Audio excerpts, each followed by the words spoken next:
Tech Talk with Matthew Dickerson. Matthew Dickerson. Tech Talk. Sit back and relax. It's time to talk technology. Good morning, good afternoon, and or good evening, legends. Congratulations on your superb selection of podcasts today. Sit back for the next 45 minutes, secure in the knowledge that your legend status is on the increase as your list of sparkling party conversation topics is about to increase by about 9. Welcome, ladies and gentlemen, to Tech Talk with Matthew Dickerson. And on today's episode, we get one more piece to building Steve Austin, the $6 million man, the bionic man of the 1970s. Today, we've managed to get the hand right. We're still a little way off a complete rebuild, but we at least have hands.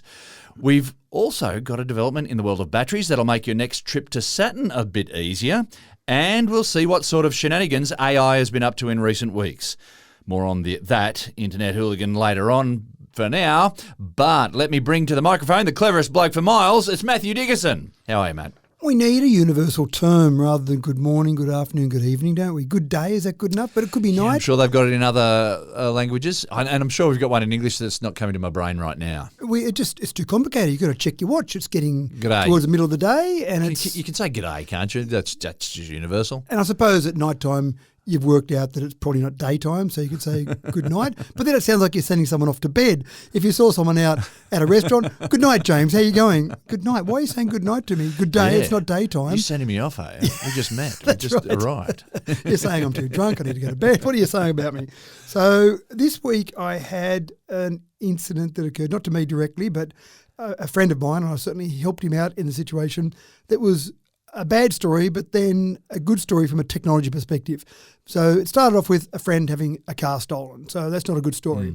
And it was an old-fashioned car that you couldn't track like one of the modern EVs that you and I drive where you could actually track the car. But the person who stole the car grabbed the handbag out of my friend's hand and jumped in the car, knowing that a modern car at least has a key that you can leave in your handbag and then drive it off and away you go. So no key to be inserted. Off the person went. Happy days, he's got a car, thank you very much.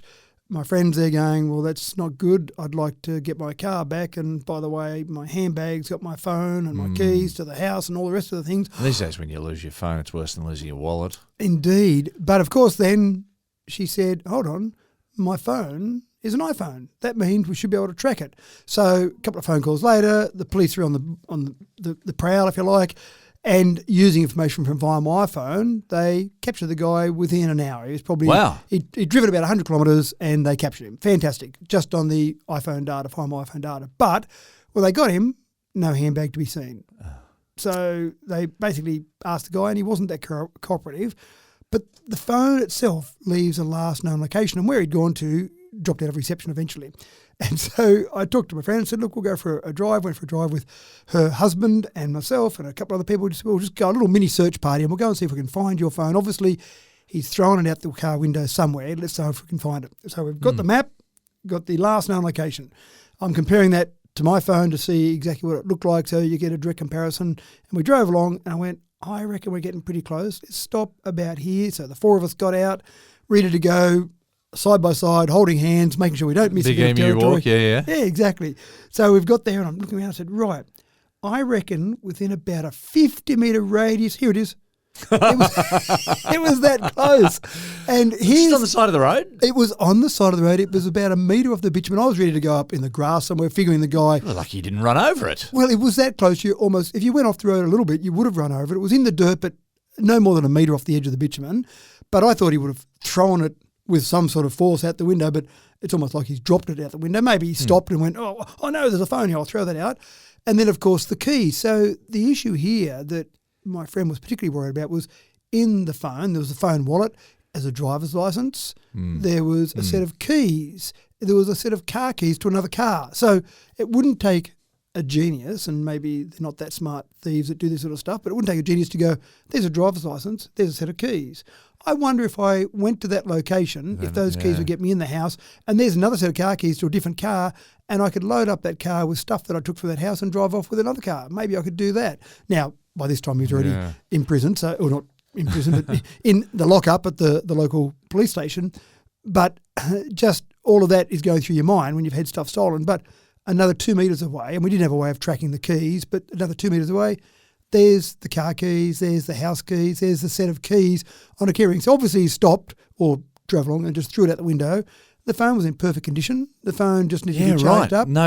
No smashed screen or anything? It had a glass screen protector, had a good case on it, all the rest of it. So it obviously protected a bit, but there it all was. So just that ability to track where a device is. And I honestly thought we'd be out there for half an hour or walking along, peering down at the ground, looking through the grass, all the rest of it. I didn't expect it to be that short a time frame to find it. So anyway. Thank you, modern technology. It is a bit like that, isn't it? And the gift that you gave this time. Yeah, so there we go. So make sure you've got whatever phone you've got, that was an iPhone, but you've got an Android or whatever, make sure you've got those on and got some way of accessing it. Even do a little test run yourself sometimes just to see, accessing it from another phone, from another computer, that type of thing, just to see that you can track it. But a good outcome in the end. Absolutely.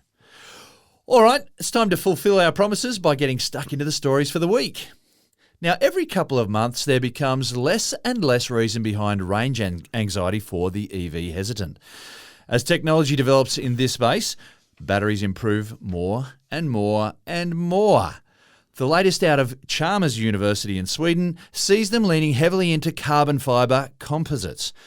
Matt, lighter batteries are on the way, and that means less power is required to move them, which means that EV ranges are set to stretch. They're going a completely different way with this as well. It's not just about lighter batteries. I've got a bit of a problem here about whether or not the car is the battery or the battery is the car. Because in this particular scenario, they believe at Chalmers University they can create this carbon composite to build the car from that also doubles as a battery. Now, we've done a story some time ago now where concrete in a building could be used as a battery. Yeah. And so that's fine. That means you've got some sort of storage capacity in the building itself. So you can imagine a large skyscraper would have a lot of battery. In the way of a car, what you're really trying to do is reduce the weight of a car. Now, in a normal EV, and there's lots of variables, lots of different models, so I'm just going to use very round numbers here, about 500 kilograms of the car typically is battery. So that's a fair bit. Half a tonne is battery.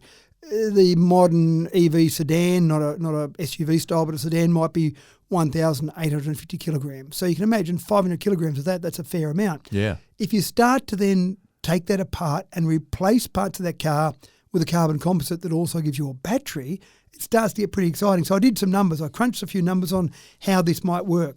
For example, if you look at the body shell of an EV, so typically in a Tesla, for example, it's aluminium. In most cars, it's just a mild steel, a pressed mild steel.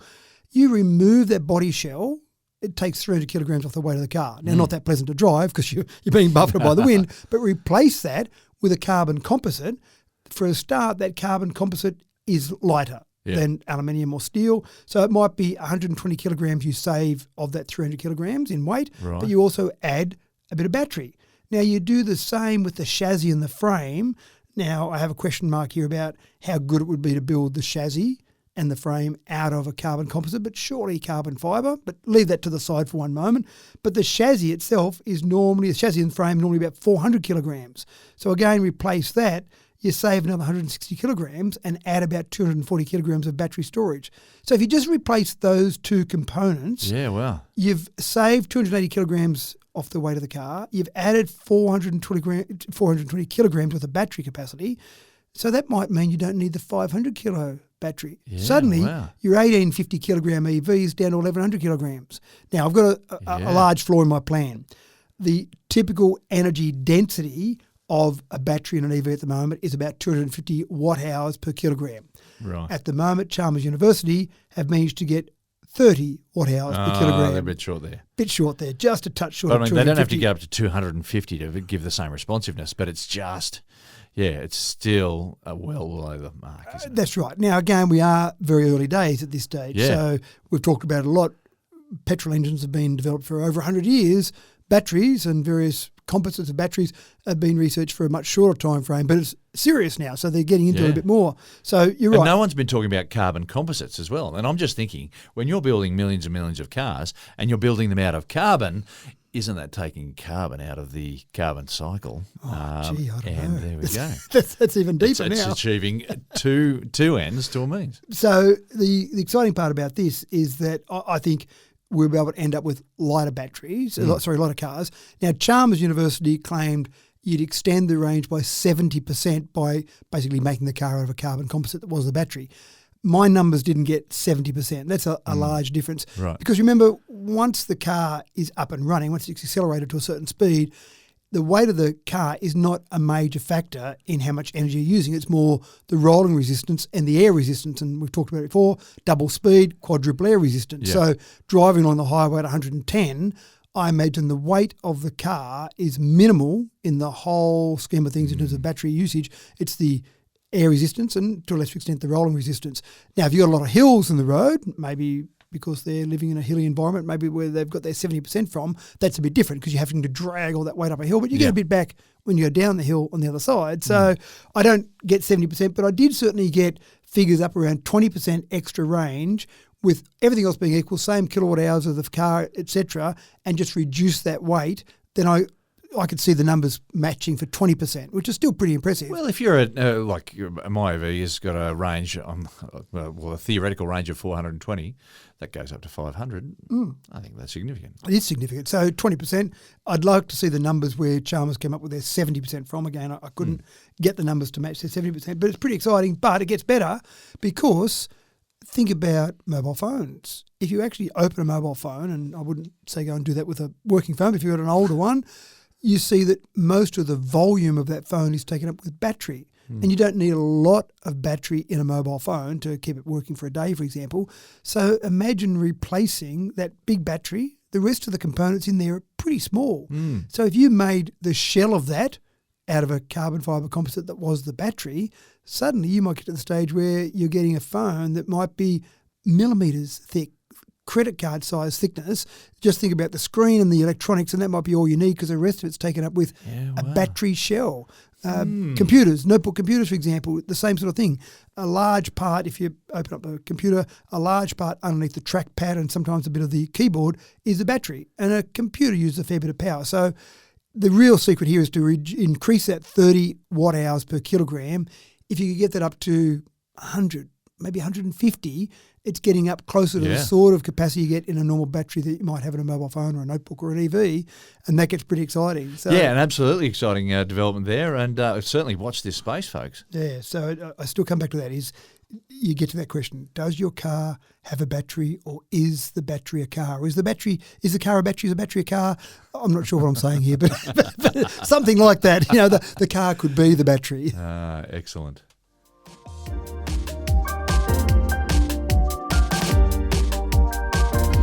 Now, this for the habitual campers and caravanners among us. There's nothing like a campfire cooked meal, but the dishwashing in a tub afterwards is a bit of a drawback. New to the market is a very compact, very portable dishwasher. It's quick, it uses very little water and very little power per cycle, so you can spend less time at the dishes and more time chatting around the hot coals of the campfire. Matt, this is a nifty little must-have for the glampers out there. Well, I'm interested that you've gone straight to camping, because I was actually thinking I've been in houses, some older houses that just don't have a dishwasher. Yeah. And I feel very sorry for those people. I'm talking about getting a robot to pick up clothes off the floor, and yet there's people out there without a dishwasher. And I did enjoy, my family had 8 kids in the family, so I did enjoy, on reflection, maybe at the time I didn't, but I did enjoy upon reflection the time around washing dishes, drying. Yeah. You had the group of siblings would be standing around, and inevitably my big brother would get the tea towel and start flicking you as they did, and so you'd run around and complain to mum and all sorts of things. It still happens at my folks' house around Christmas time. There you go. Yeah, because mum refuses to get a dishwasher, just doesn't trust them. So we do it the old-fashioned way, but it's a communal time. It is a communal time. So again, when I look back, I go, oh, that was quite nice around the dish, or around the sink, not the dishwasher, around the sink and doing the washing, and who would get to wash and who would get to dry, and the various things that happen around that. But there are some houses I go into now and they say, oh, I'd love to put a dishwasher in, but I don't have the room in my house. Yeah. I've got to get it plumbed in. I've got to get some power for that. It's all a bit of a drama. Little units and stuff like that, yeah. Yeah, exactly right. Studio apartments. This little countertop dishwasher, I went straight to the helping out people on the day-to-day basis living in their homes. But it's quite small. It does a full cycle in 15 minutes, only uses 2.6 litres of water, only uses 0.17 kilowatt hours of power. So you need a power point to plug it in, and that's it. But it sits there, and you have a water reservoir next to it that you put a little tube into, and it takes the water from that, uses that to wash the dishes, and away you go. Now, it's not going to do pots and pans. It's not going to do heavy wash like a normal dishwasher might do, but just for the simple meal where you've got a few plates. Cups and plates and cutlery. You just go in. I just love how quick it is, 15 minutes and away you go. So now I'm combining the two. So I've got someone who lives in a place that doesn't have a dishwasher.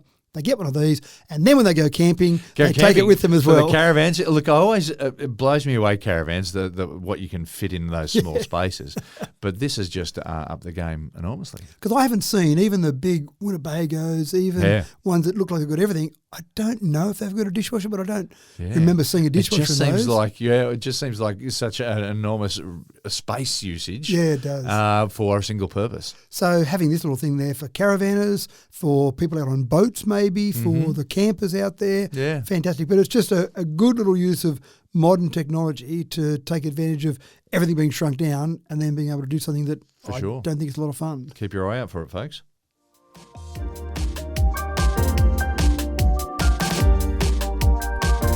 Now, maintaining electrical power in areas of extreme isolation is a critical need. Of course, when I say extreme isolation, we're talking bottom of the deep blue sea or outer space, the two frontiers with so much yet to be explored.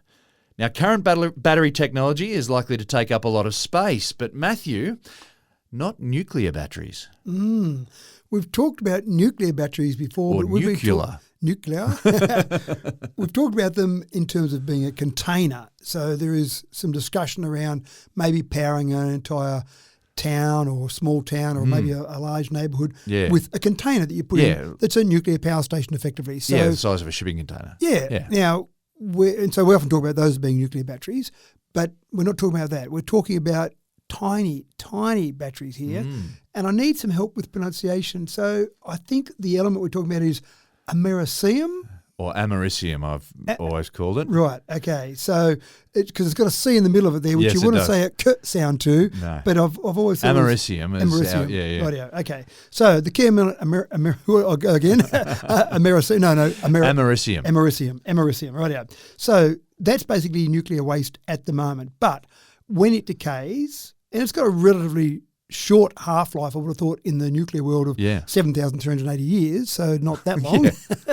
But when it decays, it basically puts out alpha particles. Yes. Some clever researchers have said, what about if we, and it's a long stretch here, what about if we embedded some of those in a polymer crystal and then they were converted to a green glow and then put a photovoltaic cell around that to create electricity from the green glow. There you go. And I looked at the process and I went, who would have thought of that? Who would have went, let's go and do this and then this and Someone then this. was trying to go to sleep. It was 4 o'clock in the morning and their mind was just wandering. It had a crazy idea and then...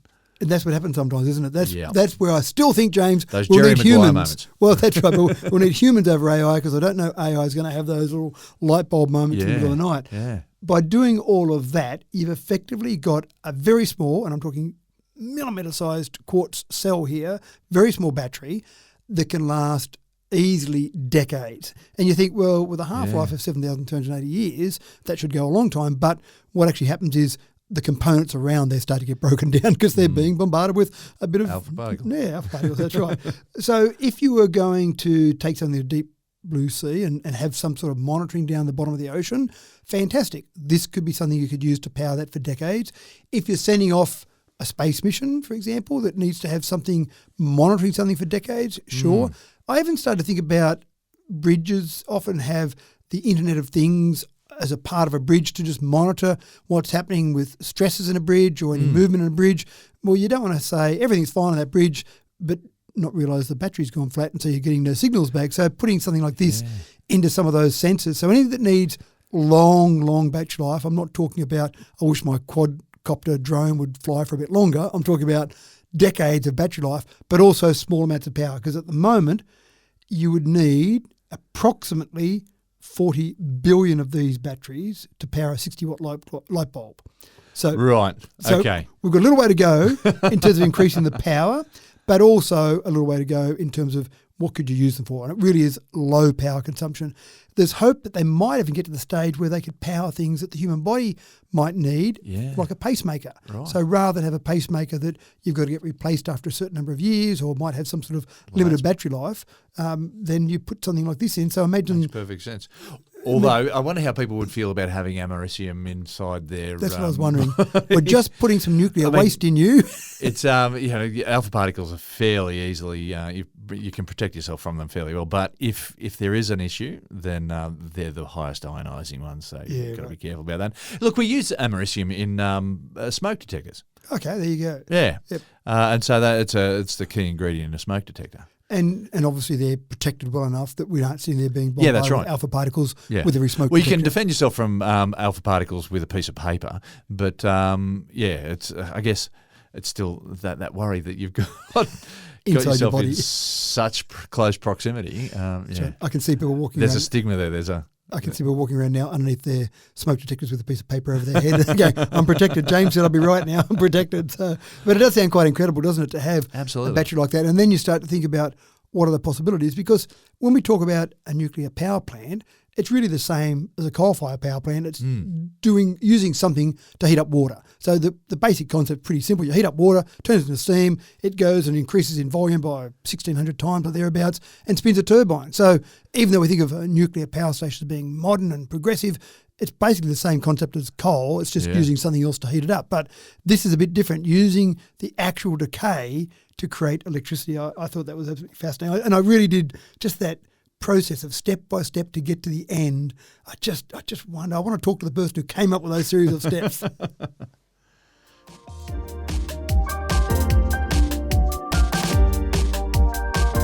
Now, we've had a couple of stories in the past about night vision goggles here on Tech Talk. It's become quite a dynamic field of technology. The latest development sees engineers leaning into OLED technology. It's lightweight and more compact than the relatively clumsy-looking low-light amplifying night vision that is the current option. Matt, it may be time for a new spin on the good old-fashioned game of murder in the dark. Yeah, or I think of the murder movies you see where there's always a bad guy And walking around with lurking the in big the dark, goggles. and he's got those big goggles that stick out a mile. That's right. And then someone flicks the light on and they get blinded. Although the good guys always seem to be able to lift up their goggles before the light Just comes in on. time, yeah. They read the script, obviously. They read ahead. So this is quite fascinating. Now, those night vision goggles, the big bulky ones, they've got a large power source. They amplify any light. Now, you still have to have some light, but typically there is some light available there that we can't see very well. But those big bulky ones amplify that by about 10,000 times. So that's good, but they're pretty big and bulky. These new OLEDs we're talking about amplify the light by about 100 times. So not quite as good as the big bulky goggles, but there's a few advantages. For a start, the device itself is thinner than a human hair. So we've got another measurement here, James. Oh, So forget the SI units. Yeah, well, the human hair's a common one. It is a common one, but I don't know how thick it is. I pluck a hair off my head. I go, oh, yeah, That's pretty thin. thin. That's right. So if I get more technical about it, the thickness of the OLED is less than a micron. So a micron being a micro or 10 to the minus 6 metres or 0.001 millimetres if we want to use some sort of standard that everyone accepts as a general millionth standard. of a metre. A millionth of a metre, correct. So pretty thin, less than a human hair, let's say that. So effectively it can be coated across a normal set of glasses. It can be something that you had just a clear screen on and then you put it across there. They use power still, but very low amounts of power. So the amount of power you need, probably you could have enough battery power just in the arms of a pair of glasses. Yeah. So you could put these on, turn the power on, they'd probably go for an hour or two. And then how could you use them? And I started thinking people go for walks at night time, early in the morning, for example, before the sun comes up. Yep. That'd be a great way just to have a bit better vision. I know when I go riding my bike early in the morning, I've got good lights that see down the road, but off to the side where kangaroos tend to lurk, I don't always have great vision off to the side. So that'd be a way to use them. Of course, I can see bad guys using them in movies, but let's put some more practical uses in place. And when your kids have got sleepovers, there's murder in the dark. Murder in the dark, that's right. That's probably the most important reason you would use them. But it is quite fascinating how we're going and attacking this.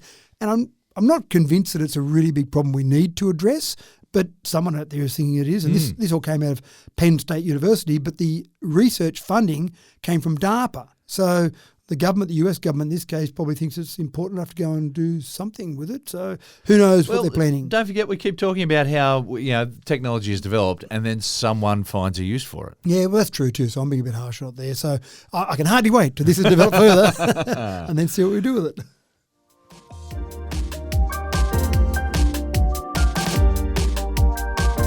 Prosthetic technology is moving fast now as we head towards the second quarter of the 21st century. And the importance of creating functional artificial hands that operate like the real thing has become a high priority. A new design has entered the prototype phase with some notable success, and it doesn't need wiring in, Matt. It's interesting you say the second half or second quarter. Second quarter, and it's not that long ago. I feels felt like we just celebrated the turn of the millennium. Well, I remember back in the 90s thinking, wow, imagine the New Year's Eve party we'll have in 1999. So, and even Prince mentioned in his song, party like it's 1999. Did you ever watch that show Towards 2000? Yeah, That was a fantastic show. It was, and then turned into Beyond 2000. That's right, because now, well, you'd have to call it towards 2100 maybe, or 2050. But, wow, time's getting away from us, James. We must be getting old. So in this particular example, we've got a prosthetic hand, and there are a lot of people across the world that need prosthetics, hands, arms, feet, legs, etc. Mm-hmm. But in this particular one, there have been some magnets employed underneath the skin, in the muscles, if you like, of the arm that's left. And so they did an experiment on this one particular guy who lost his hand. And in those magnetics or the magnets in there, they're then linked up to his hand. So they put the hand on and it goes over his arm. And by twitching, manoeuvring those muscles in what's left of his arm, that can control the hand. Now, there's no link, there's no physical link between the hand and the rest of his arm apart from it senses those magnets. So I imagine that what you'd do is you'd think about moving a muscle, twitching a muscle, the same way we might think about moving a finger. Well, we talked about neuroplasticity, and it might be the thought you have when you go walking, and that now triggers the thumb. So I think it'll take a bit of training, but this guy's had it for 6 weeks. This one that I watched a video of, he's had it for 6 weeks so far, and he was able to open a jar. So use his normal hand, the prosthetic, to open a jar. Wow. Pick up something like a clothes peg. That's pretty tricky. Yeah. Opening a clothes peg and releasing it on the clothesline. Yeah. That's pretty tricky. You don't think about it much, but it's. Well, we're constantly finding this balance between precision and power when we're using our hands. But we just do it automatically now. Because, you've been learning how to use your hands since you were a baby. That's right. But to develop that ability in someone who is a full-grown adult, that's a tricky thing. Yeah? And it is. I think it is come back to that neuroplasticity where you're looking at your brain is able to make new connections. An amazing thing. So in a very short period of time, he was able to start controlling his hand and getting better at it literally every day just by using the muscles that were left in his forearm. Yeah, wow. So again, I'm just not sure where we're going to end up with this. We know we've got Neuralink. We know we've got people looking at brain scans. Do you start thinking about something and doing it? Do you need something installed in your arm? Well, yes, at this stage. But then do they start doing some testing where they say, let's monitor brain waves while we're looking at what happens with the muscles, and then eventually you don't need those magnets installed in your muscles. You just think about it, and we can wire that prosthetic hand to actually do it. So it's getting better all the time. Well, and the other thing that I'm getting a sense of is that the idea of prosthetics for hands in particular is a much better option than the alternative, which is to get a hand transplant. So we've been able to do hand transplants for at least 20 years now. However, they haven't all been successful. You might as well have had a prosthetic hand put on that didn't have full functionality. But there's also, you've got to take drugs to immunosuppressants to stop your immune system from rejecting the hand. There's also the thought of chewing someone else's fingernails. Sorry, that's a bit gross, folks. But if you look into hand transplants, it doesn't seem like a very good option at all. And I always feel that little part that someone else has probably died in a car accident for me to have his or her hand. So you there's that part of it. Look, there's nothing else. I didn't cause that person to die, but you just feel like, Yeah, gee. and you'd be constantly looking at the hand. That's a constant reminder. Yeah. But yeah, prosthetics, it's a big one for the hands. The other big advantage, of course, is you mentioned Steve Austin, the $6 million Yes, man. I love it. Surely, if I'm going to get a prosthetic hand, I want something that's got 10 times the amount of power. When that friend comes to me that I've never really liked from school and shakes hands and says, how are you? Yeah, I'm gonna crush look his him in the hand. eye and crush their That's hand right. while the noise plays. The Well, I think that should be part of the prosthetics as well, just having that noise. soundtrack, yes.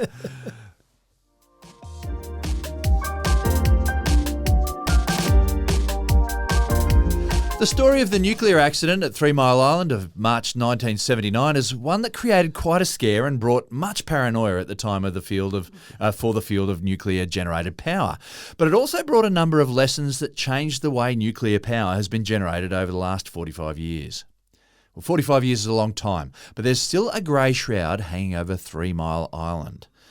Not enough to spook the folks at Microsoft away from powering up its AI dreams, Matt. So do you think that really did fuel an anti-nuclear movement? Oh, it definitely did. Yeah. This story prompted me to go back and have a look at some video, and there was a real push against, only for about 5 to 10 years. Right. Yeah, things went quiet because 3 Mile Island happened. No one was killed. Yep. It was just a scare, a really nasty scare. The China Syndrome was a movie that was made effectively about that.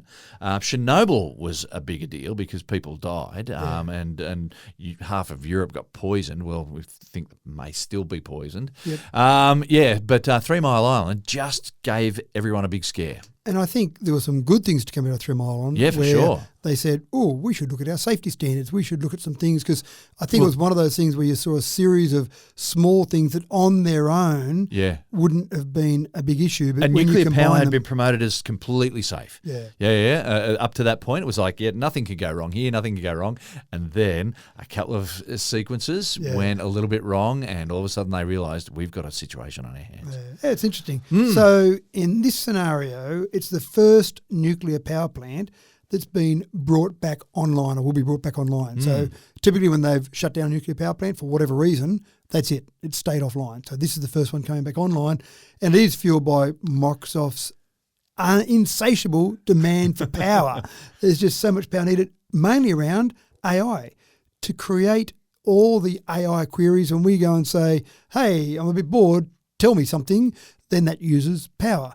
And each search on something like ChatGPT uses 10 times more electricity than just a Google search, because it's got to do so much more work to actually produce that answer for us. So Microsoft said, we need power. We want to be carbon negative by 2030. We're just running out of sources of renewable, wind or solar. So what are we going to do? So they've gone to the owners of the 3 Mile Island nuclear power plant and said, Who'd rubbed their hands together and gone, finally, that's right. This is more than a museum. We knew we were going to get it there someday. So they're going to turn this back on, which I think is a little bit more complicated than just flicking a switch. They're going to turn it back on. They're going to spend $1.6 billion turning it back on. So they're going to replace transformers, restore turbines, upgrade the cooling systems. That might be important after the 1979 incident. And essentially, they're going to start producing power for Microsoft, about 835 megawatts peak power output for it. That would do about 700,000 homes. So it gives you an idea of just the amount of power that we're talking about. Now, Meta and Google, they've also got issues with enough power for all the work they're doing. They've been looking at other sort of energy sources, geothermal power, what other renewables are out there. We know that Bill Gates, we talked before about those small nuclear reactors in containers. Bill Gates has been investing in some of those. So there's lots of different ways to produce cleaner power than we've got now. And the big guys are playing around with this to try and get to the point where they can produce that, because carbon neutral is one thing, carbon negative is pretty impressive if you can actually get to that point in time. So I do wonder about the people around Pennsylvania, what they think of this. I think most people in the US now are comfortable with nuclear power. Are people around 3 Mile Island comfortable with this? Well, maybe, maybe not. But the company that owns this, Constellation Energy, is renaming the plant. So no longer will it be the 3 Mile Island plant, because that has some negative connotations. That's right. The paranoia will go crazy. And in what is a marketing step, I'm sure it's going to be called the Crane Clean Energy Centre. So you're just going to keep emphasising that model or message that it's about clean energy. So the Crane Clean Energy Centre, which is interesting because I do find it fascinating sometimes when we name things that aren't exactly what they are. So 3 Mile Island, I always thought was because it was 3 miles long, roughly, and so you call it 3 Mile Island. But it's actually named because it's 3 miles downstream from Middleton. So it was more named from how far away it was. But I started thinking of some other ones as well. The 100-Year War, I think that's 100 years, 116 years the 100-Year War went for. Greenland, not much green there, mainly ice. Iceland, not much ice, mainly green. So, and the Spanish flu is my other favourite one. It didn't start in Spain. You not logically think that the Spanish flu, obviously that originated in Spain and then spread from there, but Spain was the first to report it, but it didn't actually start in Spain. So anyway, I've got some funny names out there for different things. I wonder if the residents of 3 Mile Island will be fooled. Yeah. Glad we haven't got that 3 Mile Island nuclear reactor. We've got the Crane Clean Energy Centre now. That's much better than the 3 Mile Island nuclear reactor. Because they all had to get evacuated back in 79. And so they basically had to grab whatever they could and just get out. And they evacuated the town very effectively while they spent billions of dollars trying to clean up what mess they'd created. And as you say, no one died from it, but do we know if anyone had some long-term impacts from it? Well, certainly there was radiation leak there, yeah. So anyway, we need more power. We're going to have to get it from somewhere. Nuclear seems like potentially one of the places to get it.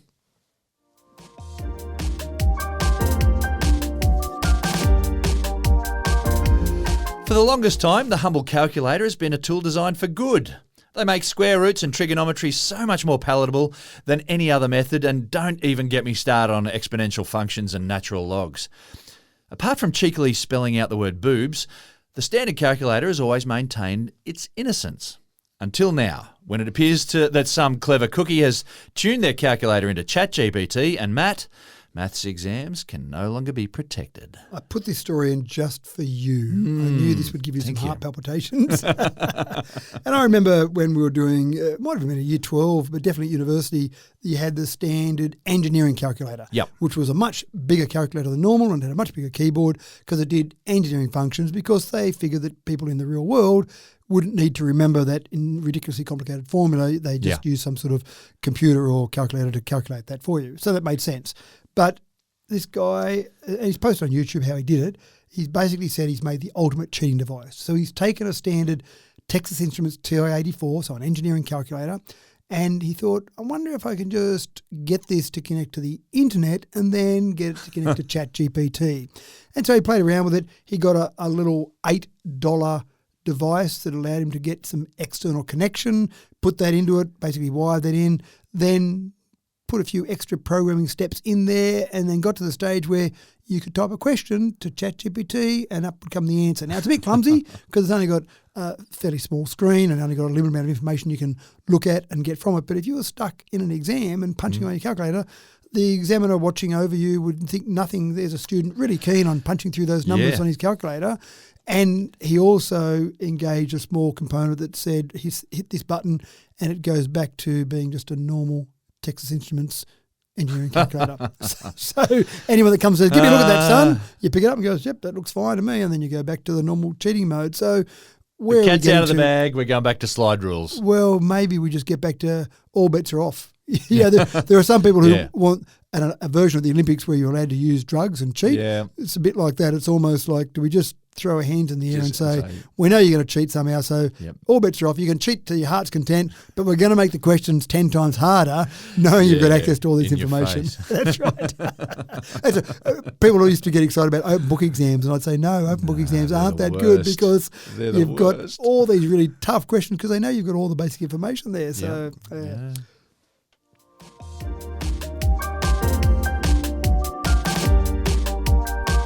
And speaking of AI and its clever party tricks, CAPTCHA tests, those security tests where you need to pick the squares containing motorbikes and traffic lights, etc. Well, apparently AI is getting pretty good at those now too, Matt. Well, they do better than I do because this they're terrible. It gets 100%. This guy developed this system and he said he went through and did a whole range of tests, kept testing it, and he got past the CAPTCHA with AI every single time. That's better than me. Some of those pictures. Look, that bit of the traffic light, that little bit that's just jutting into a corner like it's just a millimetre in. The one that gets me is name every bicycle, every picture with a bicycle, and I see the cyclist's head. Yes. And I think, is that a part of the bicycle or is it just his head? Which way do I go? And inevitably, whichever way I go, I get another picture presented, which means I didn't get it right the last time. So they've gone to the stage where they fed 14,000 image pairs into an AI tool and said, here is the one that does have a picture of a fire hydrant or a bicycle or a traffic light or whatever. Here's the one that doesn't. Learn on all that, and now let's let you use. Now, one little thing that's a good one to stick in the back of your mind for your next friendly family barbecue is CAPTCHA. Stands for Completely Automated Public Turing Test to Tell Computers and Humans Apart. I think Alan Turing would be quite impressed that they're using his name still. 1950, he talked about the Turing test. So here we are 74 years later, and they're using Turing as part of the acronym there for CAPTCHA. Tip of the cap to Alan Turing. That's right. So it is getting that stage where it is difficult to tell computers and humans apart because a CAPTCHA test was one of those ways. The whole idea of a CAPTCHA test, of course, is that you don't want your website that might have a form on it, might have information on there. You don't want it being bombarded by bots extracting information or filling in information and sending information through. So a CAPTCHA test is a way of stopping that. So a human must click on those different buttons correctly, and then they're allowed to go and fill in the form or get that download or whatever that might be required. So if suddenly you get to the stage where AI can get past all that, well, bots can go crazy now. They can just use that and get past all of it. So it's certainly something that's difficult. Google have got a concept where they've moved away from those visual challenges, and they've got some invisible concepts in the background of different forms now, looking at mouse movements, looking at different things that you do. But how long before AI says, right, I know that I need to randomly move a mouse and randomly move it at random periods of time to make it look like I'm a human, and then it'll get past those. Each time we come up with something better to stop the bots, then someone's coming up with something to let the bots through. No. Oh dear, it's an interesting world we live in.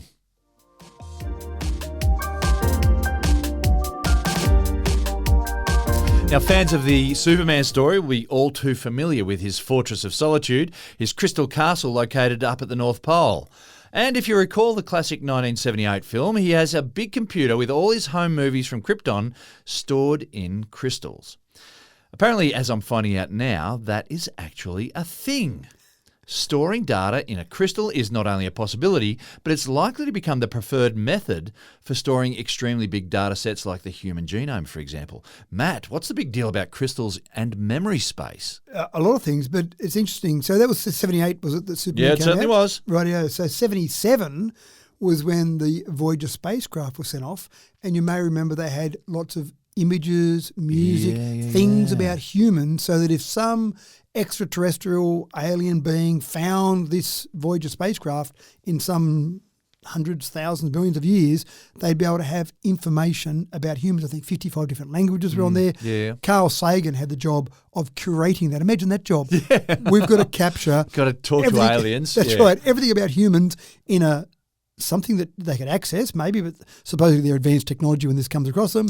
It's got a map of the solar system with where we are as well. Yeah, so you can come and invade. That's where we've got to go and attack. So that would have been fascinating. And maybe that was part of the idea in the 78 movie of Superman where they went, let's have something from his home planet, but let's have everything from his home planet rather than this was just do you remember he's feeding these crystals into the thing and then Jor-El or Marlon Brando comes up and his image came up. In a hologram type image, that's right, very advanced. So the big thing about using a crystal is that it can be stored for a long time, which may be why they gave it to Superman and said, here you go, because we don't know how long before you'll use this.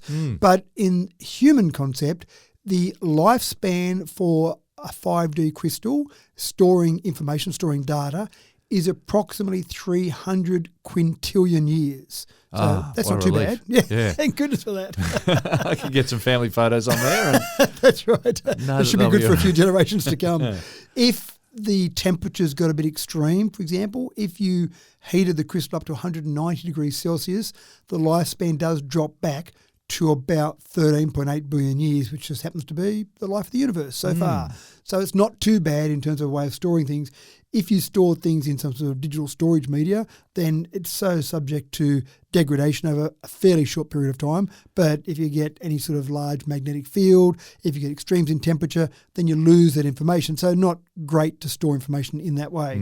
So what they do with this is they laser etch the different information into layers that are about 20 nanometers wide as you go through in this crystal. Wow. Now, the first question I had is, great, someone finds this in a number of years' time. I'm talking a long time away. How do they know how to read it? So I've got this crystal thing. Oh, that's cute. I'll hang it around my neck. That's something that gives me good luck. It's like you've got all those VHS tapes. That's right. Where's the video recorder? So it's quite impressive, though, what they've done in terms of an experiment, if you like. So long lifetime, long lifespan, and it can survive direct impact forces of 10 tonnes per square centimetre. So that's not too bad as well. That's not too bad. They've gone to all the trouble of getting a Guinness World Record for the most durable digital storage medium. So it seems like a trivial one to me, but anyway, apparently it's a big thing. And what they've done with it, the main thing is they've basically put the human genome onto this crystal and said, there you go. Nice. So if the human race is extinct in some number of millions of years, then here's all the information you need to recreate a human. Interesting. Yeah. It's all A's, T's, G's and C's, by the way, and they've got to interpret what to do with that. But I was just going to say that they printed out the human genome, and it's in volumes, and I don't know where it's kept. I think that wouldn't be too hard to find out. But it sits in lever arch files, and it basically takes up a room. Right. And they're jam-packed, newspaper print-sized A's, T's, G's and C's. Yep. 23 volumes, each with 4 or 5 different lever arch file bound, folders, whatever. Yep. An enormous amount of information. Yep. So what they've done with this is they've stored this in the Memory of Mankind archive in Hallstatt, Austria. So we might have talked about that before. It's underground, temperature Sounds controlled, and something that hopefully if all of human race ceases to exist and someone finds our planet in millions of years' time, they might just say, let's go to Austria, where it used to be Austria, the place formerly known as Austria, and then find this little crystal there. I'm not sure how big it is actually, but it seems like a lot of work to go to for something that we hope doesn't happen. And then if it does happen, do we care? Because we're not here to care about it anymore. Yeah, I know. You'd just be starting from scratch, wouldn't you? Yeah. Well, whatever the beings were at that time, if these other guys couldn't keep this planet alive, then we really want them back. We really want to recreate them. Back? That's right. We've learned from them and we've moved on. And on that fantastical note, it's time to welcome the Von Trapp family singers into the studio to bid you all adieu. Ladies and gentlemen, the Von Trapp family singers. What a time to get stage fright, kids. I said one more chance. Now get out! Thank you, Matt, for another absolutely cracking tech talk. I was a bit worried that I was meant to start singing then. Thinking, James knows I can't sing. Pressure is on. I didn't bring you into that joke to start off with. I probably should have given you a heads up. Oh, no, that's all right. Well, I'm off to watch old episodes of The $6 Million Man and then maybe the original Superman movie. Honey, a round of popcorn, if you will. I'm not calling you honey, by the way. That was a shout out to my lovely wife. Oh, good. Hopefully she'll make me some popcorn. Thanks for tuning into another Tech Talk with Matthew Dickerson. Here at Tech Talk, we pride ourselves in producing the finest, most crystal clear Tech Talk that you'll find anywhere on the planet. That is our solemn promise. I'm your host, James Eddy, and I hope that you've enjoyed our little podcast enough to tune in next time when we hand deliver yet another episode in 1 week's time. In the meantime, you have another week to get your friends organised so they may join us as well. Until then, take care and we'll catch you on the flip side.